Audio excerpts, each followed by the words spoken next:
I will show you a method to know your round bangle size at home. You can use this for yourself and even to find out the bangle sizes of others whom you want to buy bangles for. All you need is a pen and a ruler. Take your hand, fold it like this. The knuckles, the center of the knuckles of your little finger and your index finger. These 2 points, because your bangle fits in from here. So this is the distance that you want the bangle to be. There you go. My bangle is 2.4 in inches and 5.7 in centimeters. Let's just reconfirm what I said. This is my bangle and there it is.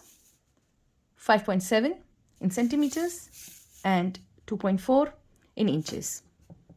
And it fits perfectly well. I hope this idea has helped you. Do share it with others. I invite you to visit nafisadesigns.com, and for the next video, stay connected.